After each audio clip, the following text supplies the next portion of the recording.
ذرا خیمے کے دروازے کے قریب پردے کے پیچھے کھڑی ہوکر میری بات سنو۔ ہیبت خان نے جب راجکماری گنگا کو بہن کہہ کر پکارا تب اس کے چہرے پر خوشگوار مسکراہٹ نمودار ہوئی۔ پھر وہ آگے بڑھی اور خیمے کے دروازے کے پیچھے کھڑی ہو گئی۔ اوما بھی اس کے قریب ہی اوٹ میں کھڑی ہو گئی تھی۔ پھر راجکماری گنگا کہنے لگی، ہیبت خان میرے بھائی، تم کیا کہنا چاہتے ہو؟ ہیبت خان کی آواز پھر سنائی دی، گنگا میری بہن، تھوڑی دیر تک ہمارا لشکر یہاں سے کوچ کرے گا۔ ہم روہتاس شہر کی طرف جائیں گے۔ میں آپ سے یہ پوچھنا چاہتا ہوں کہ روہتاس شہر کی طرف جا کر آپ اپنے قدیم محل میں قیام کرنا پسند کریں گی یا کہیں اور ٹھہرنے کا ارادہ ہے؟ ہیبت خان کی اس گفتگو سے گنگا ایک طرح سے پریشانی اور فکرمندی کا شکار ہو گئی تھی۔ عجیب سے انداز میں اس نے ایک بار اوما کی طرف دیکھا، پھر دروازے کی اوٹ میں رہتے ہوئے پوچھنے لگی، ہیبت خان میرے بھائی، کیا آپ مجھے بتا سکیں گے کہ خود خواص خان کہاں ہیں اور کیا میں ان سے مل سکوں گی؟ اس پر ہیبت خان کہنے لگا، راجکماری گنگا میری بہن، آقا شیر شاہ سوری اور امیر خواص خان تو رات ہی کے وقت یہاں سے بنگال کے مرکزی شہر گوڑ کی طرف کوچ کر گئے ہیں۔ کیا امیر خواص خان جاتے ہوئے تم سے مل کر نہیں گئے تھے؟ اس پر راجکماری گنگا نے بڑی بے بسی میں کہا، نہیں، وہ تو مجھ سے مل کر نہیں گئے۔ ہیبت خان نے ایک طرح سے توضیح کی، گنگا میری بہن، ہو سکتا ہے جلدی میں وہ تم سے مل نہ سکے ہوں، اور اگر وہ تم سے ملتے تو شاید تم ان کے ساتھ جانے پر ضد کرتی اور اس طرح وہ ایک الجھن کا شکار ہو کے رہ جاتے۔ گنگا میری بہن، میں جانتا ہوں امیر خواص خان اس وقت سے تمہیں پسند کرتے ہیں، تم سے محبت کرتے ہیں جب وہ ہمارے لشکر میں شامل نہیں ہوئے تھے۔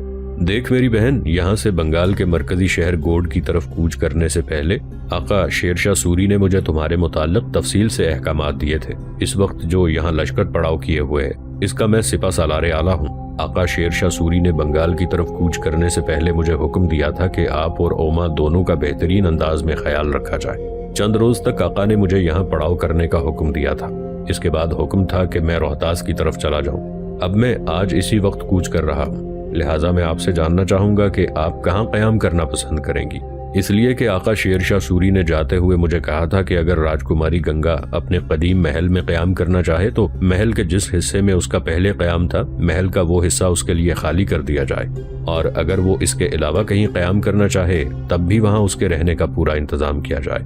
ہیبت خان کی اس گفتگو کے جواب میں گنگا تھوڑی دیر تک کچھ سوچتی رہی، پھر اس نے ہیبت خان سے پوچھا، ہیبت خان میرے بھائی، میں اس بات کو تسلیم کرتی ہوں کہ خاص خان خانہ بدوش قبیلے سے نکل کر اس لشکر میں شامل ہوئے ہیں، اور اس سے پہلے خانہ بدوش قبیلے کے علاوہ کہیں بھی ان کا مستقل ٹھکانہ اور رہائش نہیں ہے، لیکن اس وقت وہ شیر شاہ سوری کے لشکر کے سپہ سالار اعلیٰ ہیں، اور وہ اپنی ساری زندگی خیمے میں تو نہیں بسر کریں گے، ان کے لیے کوئی مستقل رہائش بھی تو تجویز کی گئی ہوگی۔ اس پر ہیبت خان فوراً کہنے لگا، گنگا میری بہن، تمہارا اندازہ درست ہے، شیر شاہ نے امیر خواص خان کے لیے مستقل اور بہترین رہائش کا انتظام کیا ہے۔ اس پر راجکماری گنگا نے بڑی بے صبری سے پوچھا، شیر شاہ نے خواص خان کی رہائش کا کیا بندوبست کیا ہے؟ ہیبت خان کی طرف سے جواب ملا، گنگا میری بہن، تمہارے باپ کا جو برہمن وزیر چورامن تھا، شیر شاہ سوری نے چورامن کا جو محل ہے وہ خواص خان کو دے دیا ہے۔ امن کی حالت میں خواص خان روہتاس کے اسی محل میں قیام کیا کرے گا۔ اس پر راجکماری گنگا نے جھٹ جواب دیا، ہیبت خان بھائی، اگر شیر شاہ سوری نے خواص خان کو ہمارے برہمن وزیر چورامن کا محل دے رکھا ہے تو پھر میں چورامن کے محل میں قیام کروں گی، اس لیے کہ وہ خواص خان کی ملکیت ہے، اور شیر شاہ سوری خود بھی مجھے خواص خان کے حوالے کر چکے ہیں۔ ہیبت خان نے پھر جواب دیا، دیکھ میری بہن، جس طرح تو چاہ رہی ہے ایسا ہی ہوگا۔ میں اب جاتا ہوں، تھوڑی دیر تک لشکر یہاں سے کوچ کرے گا، چورامن کے محل میں آپ اور اوما کے رہنے کا بہترین بندوبست کر دیا جائے گا۔ اس کے ساتھ ہی ہیبت خان وہاں سے چلا گیا۔ راجکماری گنگا اور اوما دونوں پھر خیمے کے وسط میں بیٹھ گئیں۔ اس موقع پر راجکماری گنگا نے پریشان اور غمگین لہجے میں اوما سے کہا کہ میں سوچ بھی نہیں سکتی کہ رات کی تاریکی میں شیر شاہ سوری اور خواص خان بنگال کی طرف کوچ کر جائیں گے۔ اب نہ جانے خواص خان کب بنگال سے لوٹیں گے اور کتنا عرصہ مجھے ان کی محبت اور ان کی چاہت میں سلگنا پڑے گا۔ نہ جانے حالات کیا کروٹ لیں گے کہ خواص خان پھر مجھے کوئی اہمیت دینا ہی پسند نہ کریں۔ اس پر اوما نے اس کی تسلی اور ہمت بندائی اور کہا کہ میری بہن، تو فکر مند نہ ہو، تمہارے کام میں تمہاری پوری مدد کروں گی، اور مجھے امید ہے کہ میں تمہیں اور خواص خان کو آپس میں راضی کرا دوں گی۔ اوما کا جواب سن کر گنگا کسی قدر خوش ہو گئی تھی۔ پھر تھوڑی دیر بعد لشکر نے وہاں سے پڑاؤ اٹھایا اور قلعہ روہتاس کی طرف کوچ کر گیا۔ ہمایوں نے ابھی تک اپنے لشکر کے ساتھ تیلیا گڑھی کے درے کے قریب پڑاؤ کر رکھا تھا، اس لیے کہ درے کے راستے کو شیر شاہ سوری کے بیٹے جلال خان نے بند کر رکھا تھا۔ اس بنا پر ہمایوں اس راستے سے آسانی سے گزر کر بنگال کے مرکزی شہر گوڑ تک نہ پہنچ سکتا تھا۔ ادھر شیر شاہ سوری جو مئی 1538 کے لگ بھگ بنگال کے مرکزی شہر گوڑ پہنچا تھا، اپنے کام میں مصروف رہا۔ اس نے گوڑ شہر میں قیام کے دوران اپنی رسم تاج پوشی ادا کی، جیسا کہ اس کے سکے پر کندہ عبارت سے بھی ظاہر ہوتا ہے، اور تاج پوشی کی رسم ادا کرنے کے بعد اس نے فرید الدین ابو مظفر شیر شاہ سوری کا لقب اختیار کیا۔ بنگال کو دہلی سلطنت میں ملانے والا پہلا بادشاہ سلطان التمش تھا، اور اس کے بعد 300 سال بعد شیر شاہ سوری کو اول و آخر یہ امتیاز حاصل ہوا کہ اس نے عربی اور ہندی دونوں زبانوں میں اپنے نام کے سکے جاری کیے۔ شیر شاہ سوری نے چونکہ ہمایوں کی آمد سے پہلے ہی گوڑ شہر خالی کرانے کا عزم کر لیا تھا، لہٰذا اس نے ہمایوں کی آمد سے پہلے اپنی رسم تاج پوشی ادا کی۔ تاج پوشی کی رسم ادا کرنا سیاسی نقطہ نظر سے نہایت ضروری تھا۔ تاج پوشی سے یہ ظاہر ہوتا تھا کہ بنگال میں سلطان محمود کی حکومت عملاً ختم ہو چکی ہے، اور جو سیاسی خلا پیدا ہوا تھا اس کو پر کر دیا گیا ہے، کیونکہ بنگال کی رعایا اس خیال کی عادی ہو چکی تھی کہ تخت پر قبضہ کرنے کے لیے خواہ کتنے ہی قتل ہوں، خاندانی انقلاب ہوں، لیکن گوڑ کی مسند کبھی خالی نہیں رہنی چاہیے۔ تخت نشینی کے دوسرے ہی دن شیر شاہ سوری نے شہر کو خالی کرنے کے لیے اپنا تمام مال و سامان اور دیگر ضروریات کی چیزیں سمیٹنی شروع کر دی تھی۔ گوڑ شہر سے اپنی ضرورت کی ہر شے سمیٹنے کے بعد شیر شاہ سوری خواص خان کے ساتھ گوڑ سے نکلا۔ گوڑ سے نکل کر شیر شاہ سوری اور خواص خان دونوں نے شیرپور کا رخ کیا۔ شیرپور بنگال میں موجودہ قاسم بازار سے 16 میل مغرب کی جانب واقع تھا۔ شیرپور کی طرف جانے سے پہلے شیر شاہ سوری نے اپنے بیٹے جلال خان کی طرف بھی پیغام بھجوایا کہ وہ تیلیا گڑھی سے نکل کر شیرپور پہنچ جائے۔ شیر شاہ سوری کا یہ حکم ملتے ہی اس کا بیٹا جلال خان بھی تیلیا گڑھی کے درے کو خالی کر کے اپنے باپ شیر شاہ سوری کے پاس شیرپور پہنچ گیا۔ ہمایوں کو جب خبر ہوئی کہ شیر شاہ سوری نے گوڑ شہر خالی کر دیا ہے اور اس کا بیٹا جلال خان بھی تیلیا گڑھی کے درے کو خالی کر چکا ہے، تب اس نے اپنے لشکر کو کوچ کا حکم دیا۔ تیلیا گڑھی کے درے سے گزرتے ہوئے تیزی کے ساتھ وہ پیش قدمی کرتا ہوا بنگال کے مرکزی شہر گوڑ جا پہنچا۔ شیر شاہ سوری نے خواص خان اور اپنے بیٹے جلال خان کے ساتھ چند روز تک شیرپور میں قیام کیے رکھا اور حالات کا جائزہ لیتا رہا، جبکہ اس کے جاسوسوں نے اسے یہ خبریں پہنچائیں کہ ہمایوں اپنے لشکر کے ساتھ گوڑ پہنچ گیا ہے۔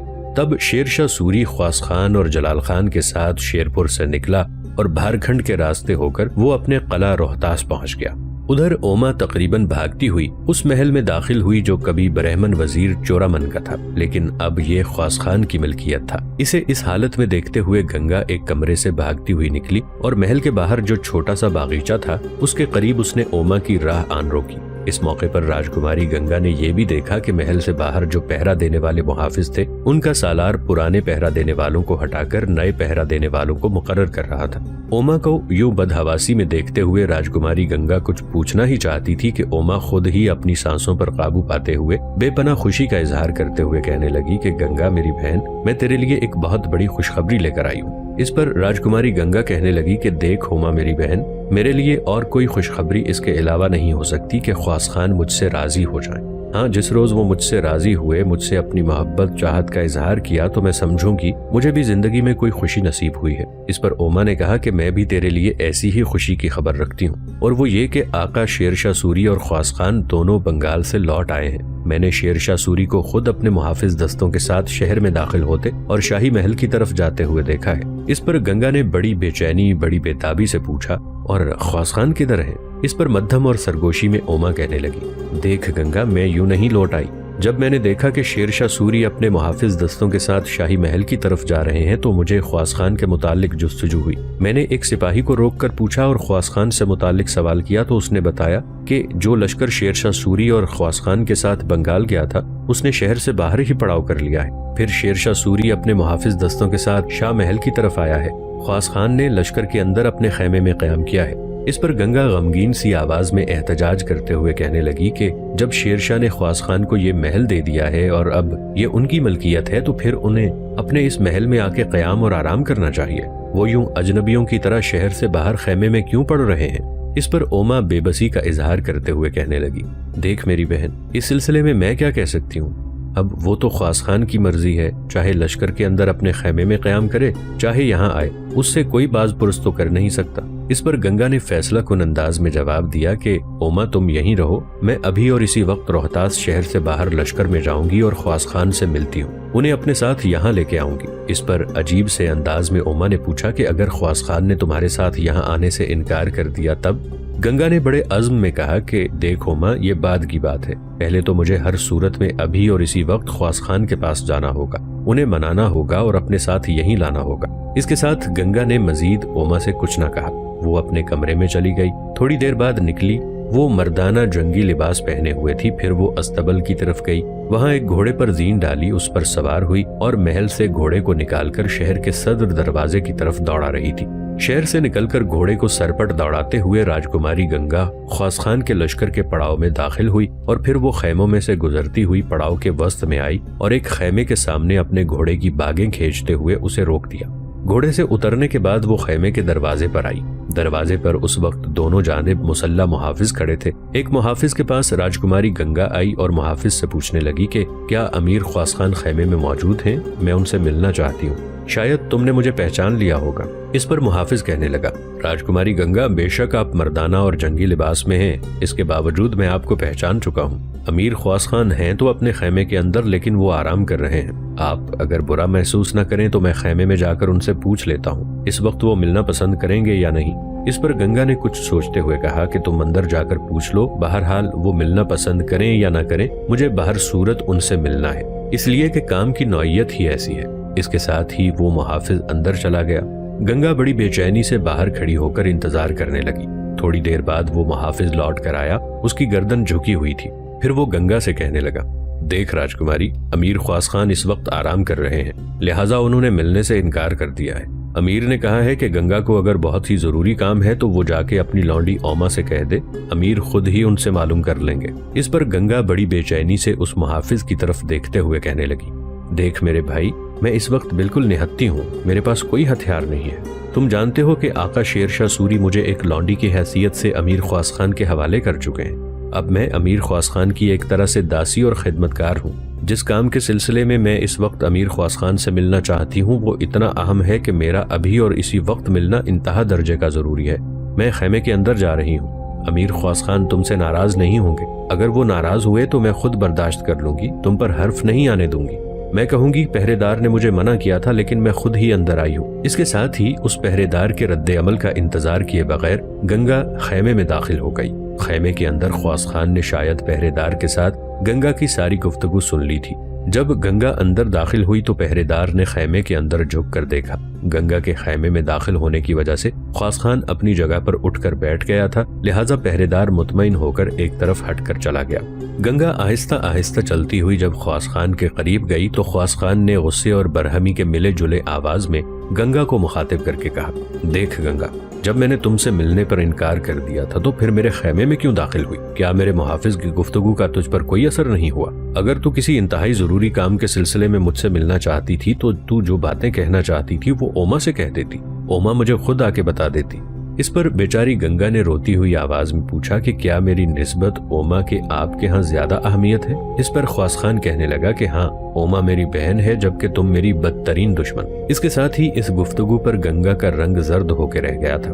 پھر وہ ڈوبتی ہوئی آواز میں کہنے لگی کہ چلو یوں ہی صحیح، پر اس کے باوجود اس وقت میرا آپ سے ملنا انتہائی ضروری تھا، اس لیے کہ میں ایک انتہائی اہم سلسلے میں آپ سے گفتگو کرنا چاہتی ہوں۔ اس پر خواص خان نے پھر بے رخی کا مظاہرہ کرتے ہوئے کہا، دیکھ گنگا، تیرے میرے درمیان کوئی اہم اور خاص معاملہ نہیں ہے، تیرے میرے درمیان کوئی تعلق نہیں ہے، کوئی رابطہ نہیں ہے۔ اس پر گنگا کہنے لگی کہ جو کچھ آپ کہہ رہے ہیں ٹھیک ہے، پر میں تو آپ سے یہ کہنا چاہتی تھی کہ آپ نے جو آدمی فدائی خان کو بلانے کے لیے بھیجے تھے تو ان کے جواب میں فدائی خان مجھ سے ملا۔ پہلے تو میں آپ کی انتہا درجے کی ممنون اور شکر گزار ہوں کہ میرے کہنے پر آپ نے فدائی خان کو بلایا۔ اب فدائی خان نے مجھ پر انکشاف کر دیا ہے کہ میرا سوئمبر کس نے جیتا تھا۔ اس پر خواص خان نے پھر بے رخی سے کہا، فدائی کے متعلق تمہیں میرا شکریہ ادا کرنے کی ضرورت نہیں، وہ تمہارا کام تھا سو میں نے کر دیا۔ جہاں تک تمہاری اس بات کا تعلق ہے کہ تمہیں پتہ چل چکا ہے کہ تمہارا سوئمبر کس نے جیتا تھا تو مجھے اس سے کیا غرض؟ جس نے تمہارا سوئمبر جیتا تھا جاؤ اسی کے پاس چلی جاؤ، میرے پاس آنے کی کیا ضرورت تھی؟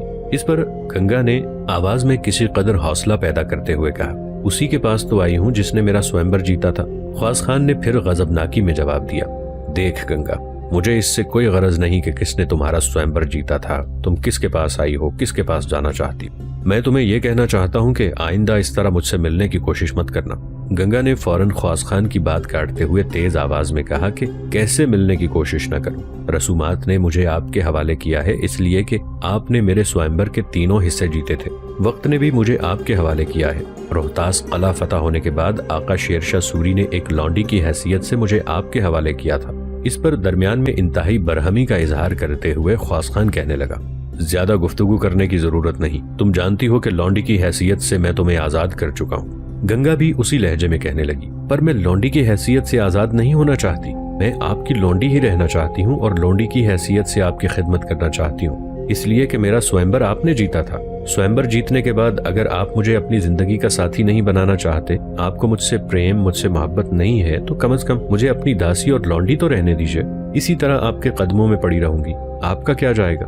گنگا کی اس گفتگو پر خواص خان نے پہلے سے بھی زیادہ برہمی اور غصے اور غضبناکی کا اظہار کرتے ہوئے کہا، گنگا تم کیسی ذلیل اور پست عورت ہو، میں نہیں جانتا تھا کہ تم اپنے مطلب کی خاطر میرے پاؤں تک کو چھونے کے لیے پست اور ذلیل ہو جاؤ گی۔ کیا تمہیں وہ الفاظ یاد نہیں جو تم نے میرے سامنے کہے تھے؟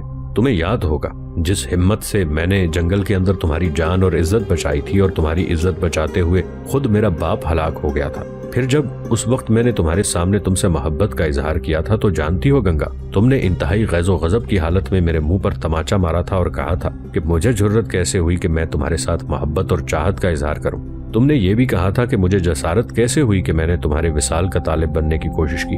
یہاں تک کہنے کے بعد خواص خان رکا، پھر کہتا چلا گیا، دیکھ گنگا، تمہیں اپنے الفاظ یقیناً یاد ہوں گے، تم نے چلاتے ہوئے مجھ سے کہا تھا، تم کتوں کے جھوٹے پیالے میں پانی پینے والے ایک خاک اور راکھ آلودہ انسان ہو۔ میرے اور تمہارے درمیان ایسا فرق ہے جیسے سبز لمحوں کے بدن اور موسموں کی جلتی آگ میں، جیسے ناچتی خوشبو اور بے عکس خد و خال میں، جیسے لمحوں کی بوندا باندی اور عذاب کی دربدری میں فرق ہے۔